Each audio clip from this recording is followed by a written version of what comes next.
Bonsoir la famille, bienvenue dans cette nouvelle vidéo. Alors la famille, dans cette petite vidéo encore, on va parler de Dr Faya Milimono. Et Dr Faya Milimono, je pense rien ne va plus entre lui et le pouvoir en place. Ça se voit, en tout cas dans ses sorties. Alors la famille, je vous recommande de partager cette petite vidéo au maximum. Et si vous êtes nouveau à la chaîne, je vous invite à vous abonner et d'activer la cloche de notification pour ne rater aucune de nos prochaines vidéos. Alors la famille, qu'est-ce qui se passe entre Dr Faya Milimono et le pouvoir en place? Alors Dr Faya Milimono vient encore se prononcer sur cette affaire de Simandou 2040. Parce que Dr Faya, il demande des comptes. Dr Faya demande des comptes. Dr Faya dit, nous voulons de la clarté. Selon lui, on ne peut plus nous tromper. Signé Dr Faya Milimono, le président de BL. Alors la famille, comme vous le savez tous, ces derniers temps, on assiste à beaucoup de pubs concernant le projet Simandou. Oui, on a beaucoup de personnes qui, en tout cas, se prononcent sur ce sujet sans connaître réellement le fond. Parce que même tous les mouvements de soutien du pouvoir en place, tout le monde parle Simandou 2040, Simandou 2040, Simandou 2040. Mais personne, en tout cas, n'arrive à nous donner des détails clairs. Et pourquoi toutes ces personnes-là utilisent le slogan Simandou 2040, Simandou 2040? Alors, vous savez tous, ça a été dit par plusieurs acteurs économiques pour nous dire que les mines ne développent pas un pays. Sinon, vous savez tous, depuis combien d'années la CBC a commencé à exploiter la bauxite de Sangaredi? Depuis combien de temps? En tout cas, selon les informations, depuis 70. Depuis 1970, ils ont commencé à exploiter la bauxite aux côtés de Boké. Mais voyons un peu la ville de Boké. Et même où on extrait ce minerai, Sangaredi, allez y voir. Qu'est-ce qui a changé dans cette ville? Et côté Kamsa, qu'est-ce qui a changé? Mais la ville aussi, la préfecture où se trouve ce minerai, qu'est-ce qui a changé? Rien. Ça n'a rien changé. Et je vous ai dit, depuis 70, la CBG est en train de travailler. L'usine ne s'est jamais arrêtée, en train de travailler seulement.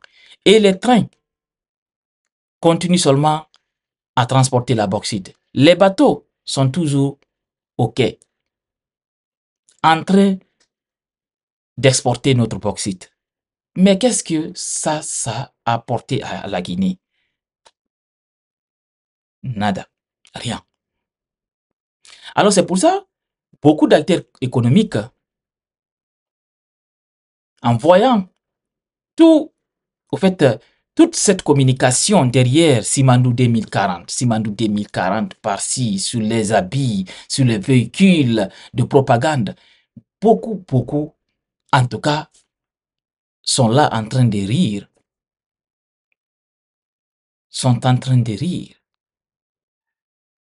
Et c'est pour ça, vous avez écouté Dr Faya qui dit clairement que personne, en tout cas, ne peut nous mentir. Maintenant, qu'on demande des comptes, Dr Faya est catégorique. Il a besoin de savoir, il a besoin de clarté dans cette affaire de Simandou 2040. Et voici ce qu'il dit dans sa sortie. Il dit, nous croyons dur comme fer, qu'aussi longtemps qu'on ne créera pas une bonne gouvernance pour construire la confiance des Guinéens à investir dans leurs avenirs. Les mines, c'est un mensonge. Et c'est pour cette raison que j'insisterai sur le grand projet qui aujourd'hui est en train de tourner la tête à beaucoup de Guinéens. Il nous fait rêver que demain ou après-demain, nous deviendrons tous des milliardaires. On appelle Simandou 2040. Oui, nous savons faire la différence entre un projet et un programme. Et nous comprenons bien ce concept, mais nous voulons la clarté de ça, a dit Dr Faya Milimolo lors de sa conférence de presse.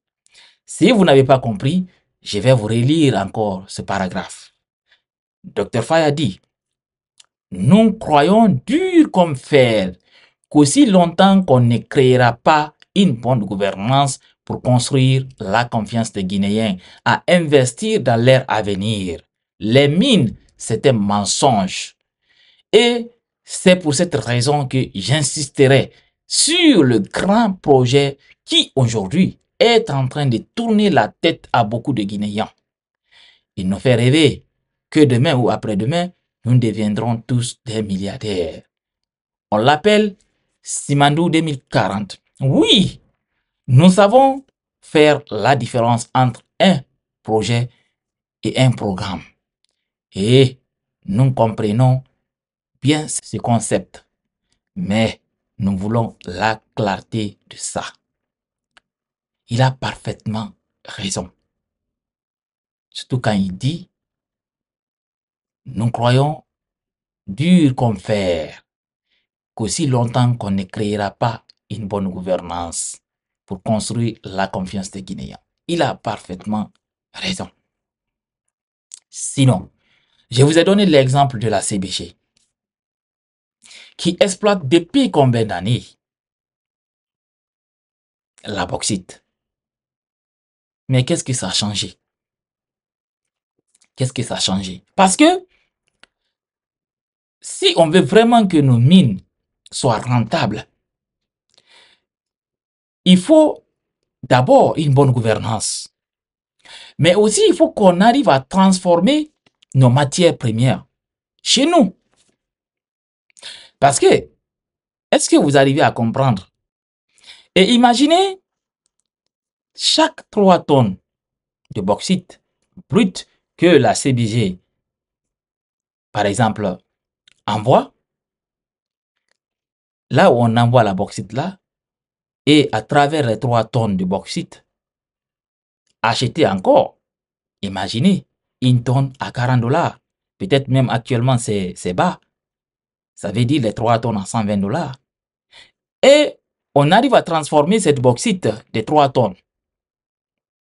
C'est ça qui donne une tonne d'alumine. Vous arrivez à comprendre? Et une tonne d'alumine coûte combien? C'est des milliers de dollars. Vous voyez la différence? C'est pour ça on peut extraire toute la terre qui se trouve dans notre pays. Ça ne va pas du tout faire développer la Guinée. Tant qu'on n'arrive pas à changer ces paramètres, d'abord la bonne gouvernance, et arriver à transformer nos matières premières chez nous. Tant qu'on n'arrive pas à faire ça, non, la Guinée ne peut jamais se développer à travers la bauxite.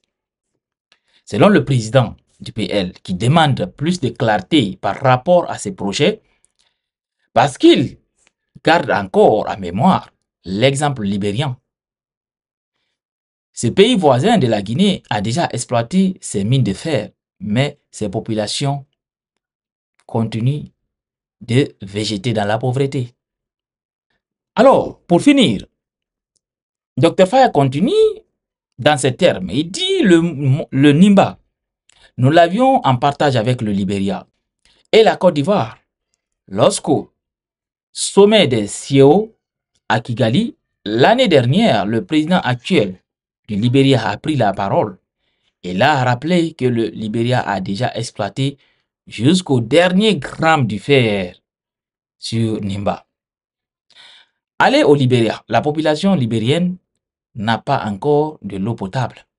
La population libérienne n'a pas encore d'école digne de ce nom, d'hôpitaux dignes de ce nom, et les leaders libériens comme ceux de la Guinée vont encore en France ou aux États-Unis pour se traiter. Donc, on ne peut plus nous tromper là-dessus. Voici l'analyse de Dr Faya concernant le projet de Simandou.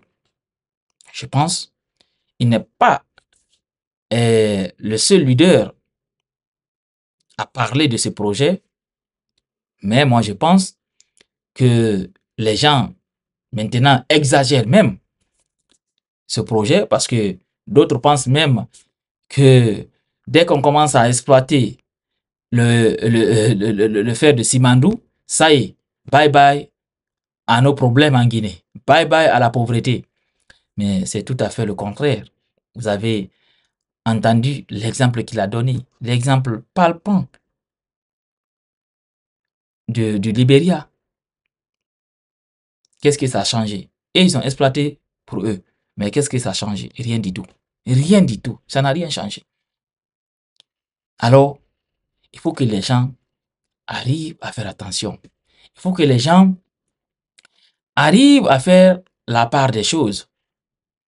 Mais comme cette affaire de Simandou 2040 est devenue maintenant un slogan, maintenant tout le monde parle Simandou 2040, même ceux qui ne savent pas du tout c'est quoi Simandou 2040, c'est quoi même Simandou, mais c'est devenu maintenant de la chanson pour tout le monde.